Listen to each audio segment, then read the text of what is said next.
নমস্কার, good morning. সবাই কেমন আছো? আমার মিষ্টি বন্ধুরা, নিশ্চয়ই তোমরা সবাই ভালো আছো ঈশ্বরের কৃপায়। তো আজকে হচ্ছে জন্মাষ্টমী। তো জন্মাষ্টমীর উপরে সকাল সকাল আমি স্নান ধান করে আগে ফার্স্ট ঠাকুরের ভোগের জন্যে, ঠাকুরের খাবারের জন্য কিছু প্রিপারেশন করতে হবে। প্রথমে আমি প্রচুর বাসন টাসন সব ধুয়ে পরিষ্কার করে জায়গা গুছিয়ে নিয়েছি। তো এখন হচ্ছে ফার্স্ট যেটা সব থেকে শুভ জিনিস, দুধ বা দই যাই বলো। তো সেই দেখো, এই দুধ আমার হাতে দুধ রয়েছে। এটা কেটে আমি 2 প্যাকেট দুধ আমি কাটবো। কেটে আগে দুধটাকে আমি জাল দিয়ে নেব। তো এই আগে আমি দুধটা কেটে নিচ্ছি।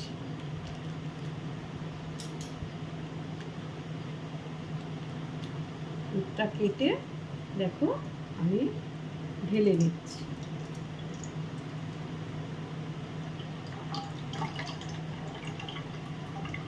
নিয়ে আগে দুধটা আমি জাল দিয়ে নিই, তারপর কি করছি দুধ দিয়ে, কি করব, মানে আমার গোপাল সোনার জন্য তোমাদের সেটা আমি কিন্তু শেয়ার করব। ঠিক আছে, তাহলে আগে আমি গরমটা করে আমি আসি। দেখো, দুধটা আমি অলরেডি গ্যাসে বসিয়ে দিয়েছি। আমি সকালবেলা কি করেছি জানো তো? আজকে সময় দাদা বেরিয়ে গেছে, সবাইকে আজকে নিরামিষ, আজকে বাড়িতে তো নিরামিষ সেদ্ধ ভাত করে দিয়েছি। সব খেয়ে আমার ছেলে সব বেরিয়ে গেছে। তারপরে স্নান ধান করে সব গুছিয়ে তারপরে এই দুধটাকে আগে জাল দিচ্ছি। এইবার জাল দেওয়ার পরে প্রিপারেশন নেব, পরপর কী বানাবো, কি করব, ঠাকুরকে সাজাবো, সব কিছু তোমাদের সঙ্গে আমি শেয়ার করব অল্প অল্প করে। তো তোমরা আমার সঙ্গে আজকে সারা দিন থাকো, তাহলে তোমরা দেখতে পারবে যে তোমাদের মিষ্টি দিদি আজকে কিভাবে ঠাকুরের পুজো করছে বা ঠাকুরকে কিভাবে ভোগ নিবেদন করছে। তোমরাও কিন্তু দেখাবে তোমরা কে কে বাড়িতে কিভাবে কি করছো। আমিও দেখবো, আমারও দেখতে খুব ভালো লাগে জানো তো। আমি গ্যাস ঠ্যাস খুব ভালো করে ধুয়ে মেজে গঙ্গা জল ছিটিয়ে নিয়েছি। কি করব বলো, আমাদের তো গ্রাম দেশে কি হয়, অনেক আলাদা রান্নাঘর থাকে, আলাদা আলাদা সব কিছু থাকে। আমার তো সেটা সম্ভব নয়, তাই সব মেজে ঘষে তারপরে গঙ্গা জল দিয়ে ধুয়ে করে নিয়েছি, ছিটিয়ে নিয়েছি। তো যাই হোক, আমি দুধটা তো বসিয়ে দিই, দুধটাকে জাল হয়ে যাক, তারপরে কী করব তোমাদের সাথে একে একে একে একে দেখাবো। তাহলে আমার সাথে কিন্তু আজকে সারাদিন তোমরা থেকো, ঠিক আছে?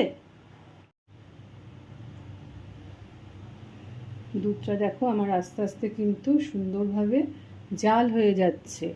তো এবার ভালো করে উঠলে ভালো করে ফুটে উঠলে এবার কি করব, দুধটাকে নামিয়ে দেব। কথায় আছে যে দুধ উতলানো ভালো, তাতে সংসারে সমৃদ্ধি বাড়ে। আমার দেখো দুধটা কিন্তু উতলে উঠেছে, আমি গ্যাস এবার অফ করে দিলাম।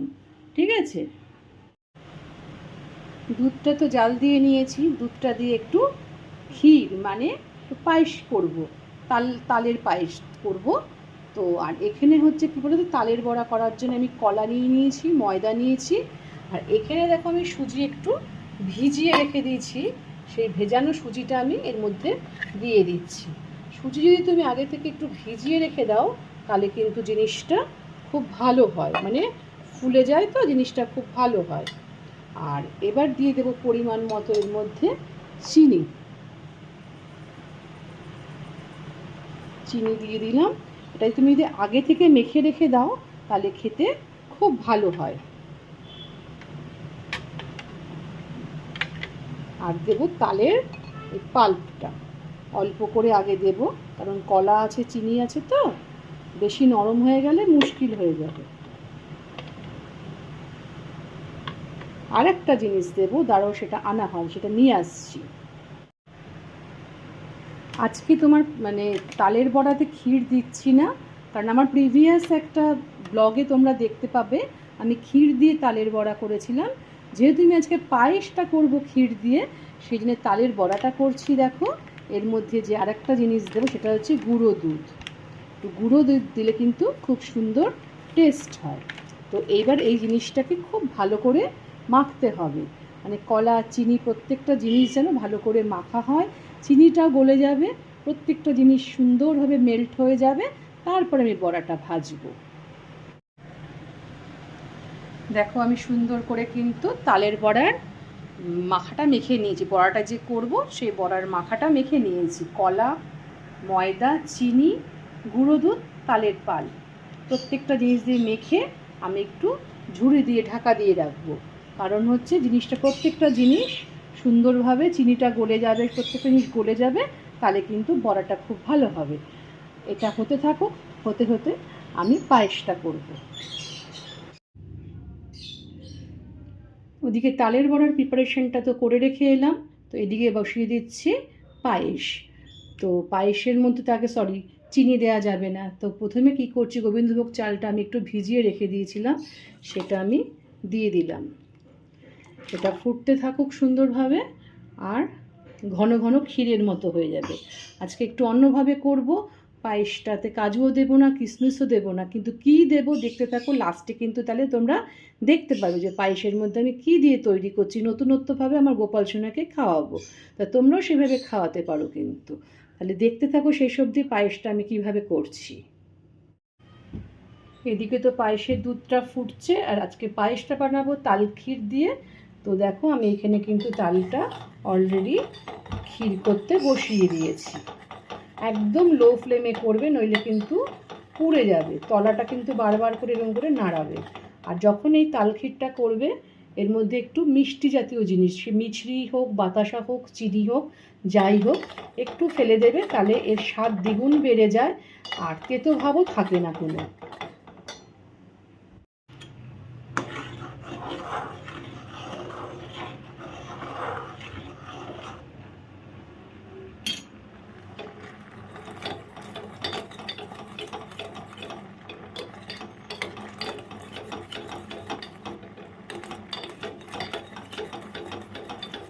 আমি এর মধ্যে কি করেছি জানো তো, মিছরি দিয়ে দিয়েছি। মিছরিটা আমার গলেও গেছে, আর ক্ষীরটাও হয়ে যাচ্ছে।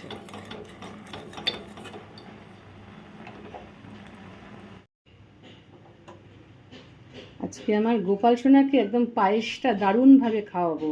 তো দেখো দিয়ে দিচ্ছি ক্ষীর। তো কয়েকটা বেশ নতুন গোপাল সোনা বোধহয় খেতেই চেয়েছে, ওই জন্য আমার হাত দিয়ে করিয়ে নিচ্ছে। তো যাই হোক, ক্ষীর দিলাম। আমার চাল অলমোস্ট সেদ্ধ হয়ে গেছে, তো আবার এটা ফুটতে থাকুক। ক্ষীর, দুধ আর চাল একদম সুন্দর করে ভালো করে ঘন করে নিচ্ছি।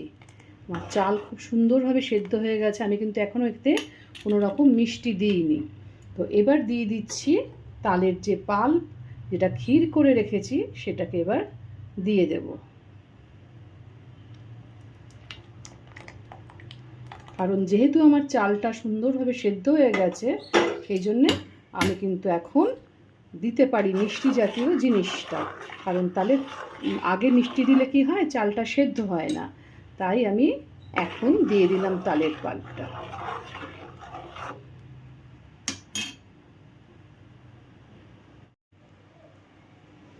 তাল ক্ষীরের মধ্যে আমি মিছরি দিয়ে দিয়েছিলাম, তা এবার দিয়ে দিচ্ছি খানিকটা চিনি।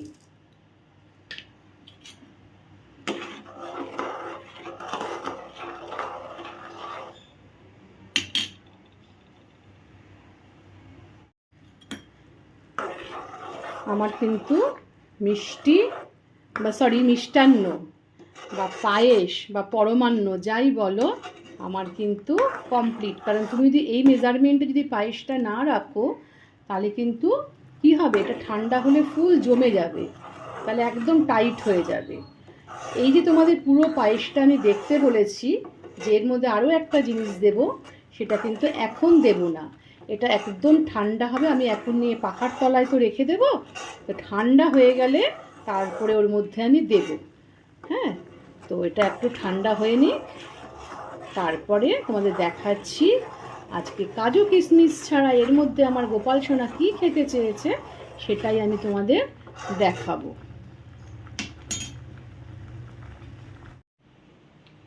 তোমরা তো পায়েস বানানো দেখলে, এবার একটু ঠাকুরের জন্য সুজি বানাবো। তা সুজিটা কি করে বানাচ্ছি দেখো। আজকে প্রত্যেকটা জিনিসই আমার গোপাল সোনাকে একটু অন্যরকম করে খাওয়াবো। তা আমি কড়াইতে অলরেডি দুধ দিয়ে দিয়েছি, দুধের মধ্যে আমি যে ভেজানো সুজিটা রেখেছিলাম, সেই সুজিটাকে আমি দিয়ে দেব।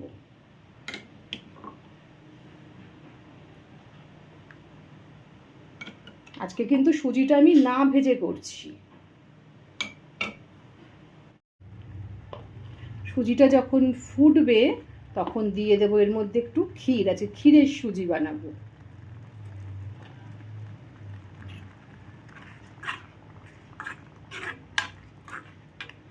দিয়ে দিলাম ক্ষীর, আর বাকি রইল কি আমার চিনি। আর আমি প্রত্যেকটা জিনিসে কিন্তু আমি একটু সন্দক লবণ ইউজ করেছি। তো আমি এর মধ্যে দিয়ে দিচ্ছি, সুজির মধ্যে দিয়ে দিলাম চিনি। তোমরা কি এভাবে কোনো দিন ক্ষীর দিয়ে সুজি তৈরি করেছো? যদি করে না থাকো তোমাদের গোপাল সোনাকেও এভাবে করে একটু ডিফারেন্ট টেস্টে খাওয়াতে পারো।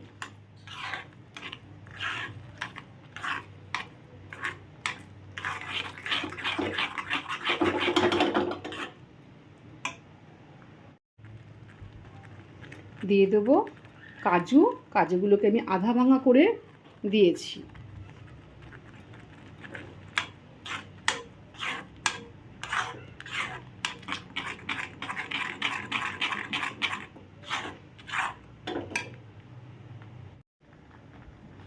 ভেজানো সুজি দিয়ে যখন সুজি রান্না করবে তখন লাস্টের দিকে একটু ঘি দিয়ে দেবে, কারণ প্রথমে যখন আমরা সুজি দিয়ে ভাজি তখন তো আমরা প্রথমেই দিয়ে দিই ঘি, ডালডা যাই বলো না কেন। তো আজকে যেহেতু আমি অন্যভাবে করছি, তো ও বাই দা বাই আমি কিন্তু এখন একটু গুঁড়ো দুধ দিয়ে দিয়েছি টেস্টের জন্য। সুন্দর করে এটা নাড়িয়ে নেয়। আমার কিন্তু কোনো কিছু মুখ দেওয়া যাবে না, যেহেতু ঠাকুরের জিনিস। আন্দাজে আন্দাজে আমি নুন টুন মিষ্টি সব কিছু একবারে দিয়ে দিয়েছি। এটাকে ভালো করে নেড়ে নাও। আর লোহার জিনিসে রান্না করলে কী হয় জানো তো, বলে লোহাতে নাকি কোনো দোষ হয় না, তুমি যদি লোহাটাকে ভালো করে পুড়িয়ে নাও।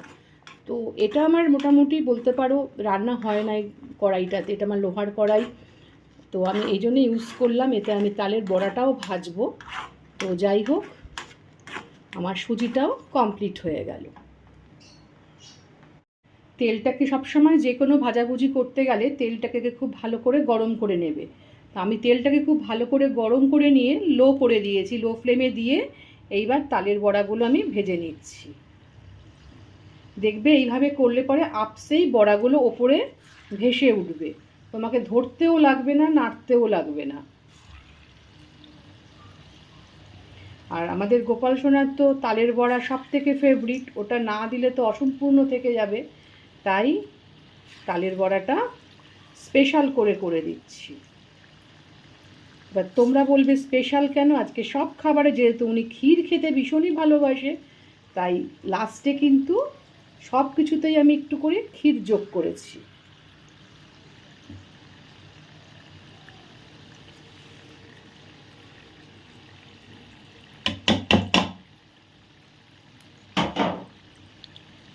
এই দেখো, দেখেছো প্রত্যেকটা জিনিসে কিন্তু আমার ক্ষীর আছে। ক্ষীরটাকে আমি ভালো করে একটু, আমি কিন্তু ভুলে গেছিলাম একটু, জানো তো, ক্ষীরটা দিতে আমি গ্রেট করে রেখেছিলাম। তো হঠাৎ করে মনে পড়লো, মানে যে খাবে সেই আমাকে মনে করিয়ে দিচ্ছে, আসলে আমি কিন্তু ভুলে গেছিলাম। প্রথম খোলাটায় ক্ষীর দেখো কি সুন্দর, একেবারে আঙুরের থোকার মতো আমার কিন্তু ভাজাগুলো হচ্ছে। ওগুলো ঠান্ডা হয়ে গেলে ছাড়িয়ে দিলে কিচ্ছু অসুবিধা, কিন্তু আমার কড়াইটা ছোটো তো গায়ে গায়ে লেগে যাচ্ছে, ওই জন্যে একটার সঙ্গে একটা লেগে গেছে। কিন্তু ওটা ঠান্ডা হয়ে গেলে ছাড়িয়ে দিলে কোনো অসুবিধা হবে না।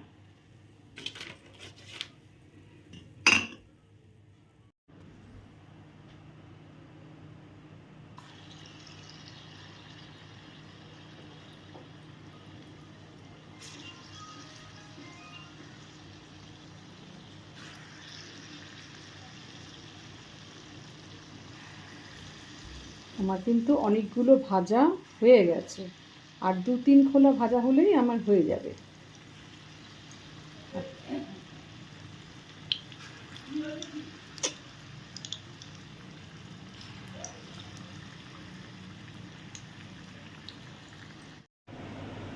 দেখো, তোমাদের বলেছিলাম যে আমি পায়েসটা ঠান্ডা হলে আজকে কাজু কিশমিশ বাদ দিয়ে একটা জিনিস দিয়ে করব। কি জিনিস দিচ্ছি দেখো, দিচ্ছি আমার গোপাল সোনাকে আজকে টুটি ফুটি।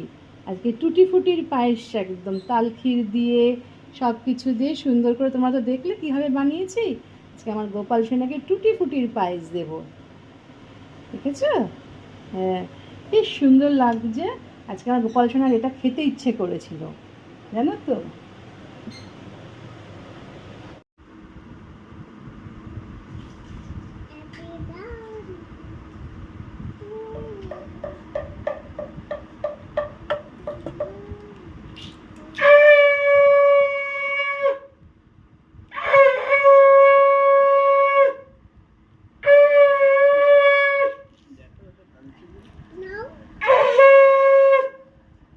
দম লাগে।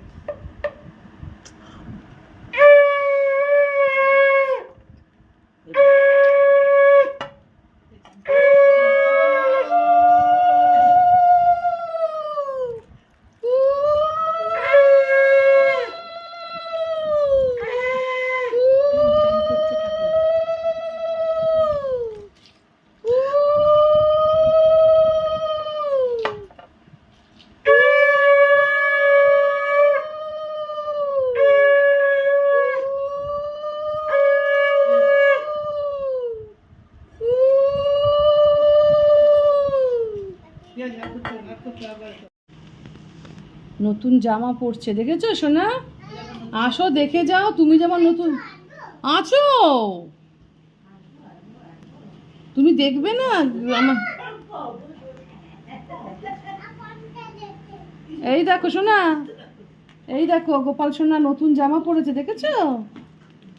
এই যে সোনা, ওই যে আর একজন পরেছে এখানে, এই যে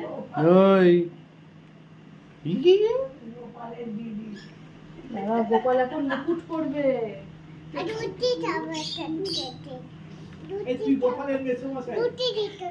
দাঁড়াও, এখন ঠাকুর খাবে আগে, তা পরে শোনা। এই দেখো গোপাল কি পরেছে, মুকুট পরেছে।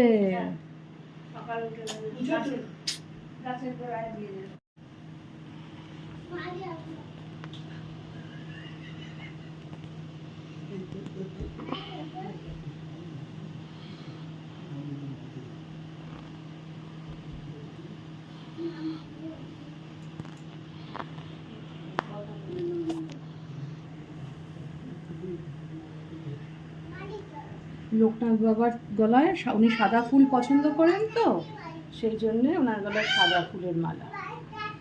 গেরি এত কথা বলছিস তুই পকর পকর করে। আর এগুলো জানো তো, এগুলো হচ্ছে আমার গাছের ফুল, আমি সারাদিন তুলিনি, আজকে রেখে দিয়েছিলাম। আর এই নীলকণ্ঠটা, সাদা নীলকণ্ঠ দেব এই লোকনাথ বাবার মাথায়, আর চরণে দেব একটা সাদা ফুল। গোপাল ঠাকুরের ফুল বল, মালা বল, যাই বল না কেন, ওনার প্রধান জিনিস হচ্ছে তুলসী পাতা। তাই দেখো আমি তুলসী পাতা আগে ওনাকে নিবেদন করছি, আগে সবার আগে তুলসী পাতা চাই ওনার।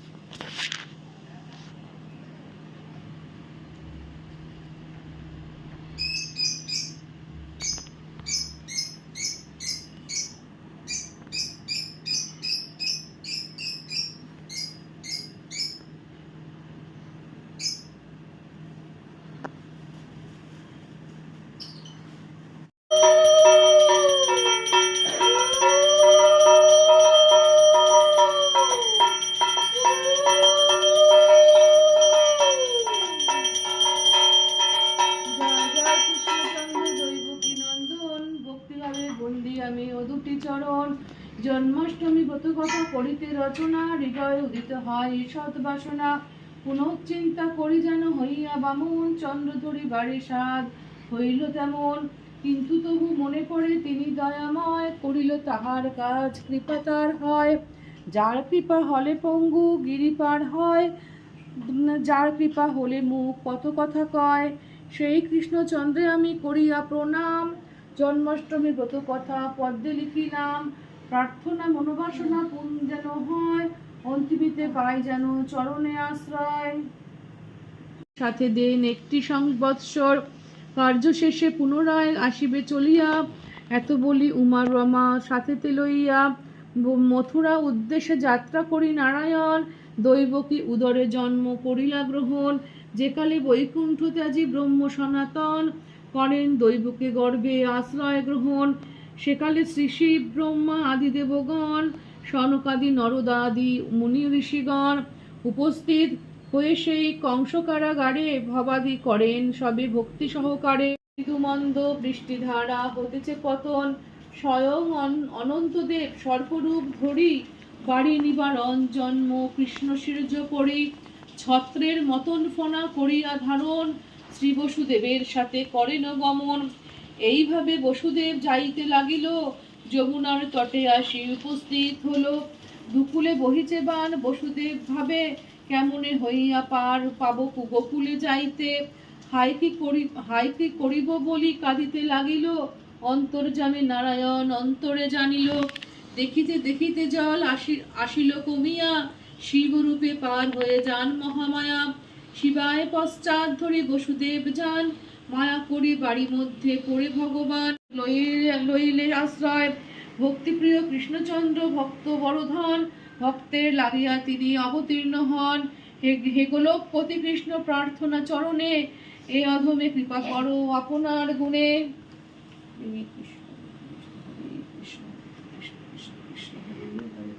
হরে রাম হরে রাম রাম রাম হরে হরে।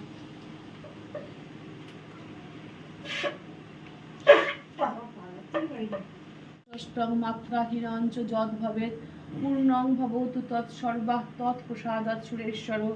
ওং বিধিহীনং ক্রিয়াহীনং ভক্তিহীনং যদচ্যুতম, পূর্ণং ভবতু তৎসর্বং তৎপ্রসাদাৎ। ওং আবাহনং ন জানামি নৈব জানামি পূজনং।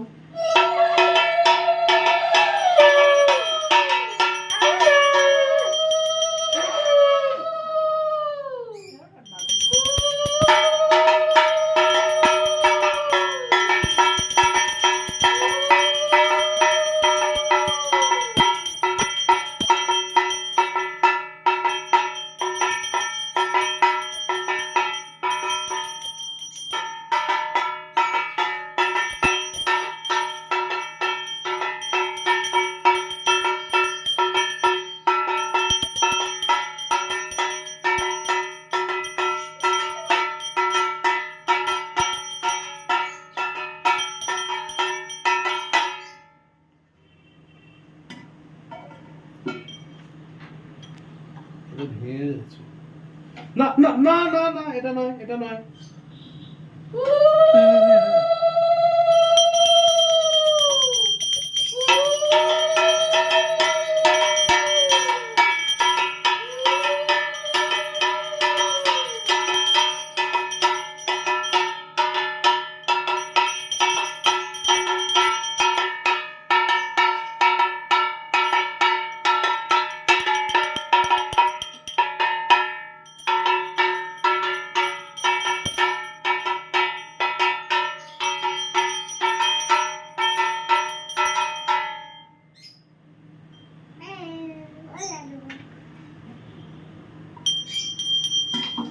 এরকম পড়ে যাবে।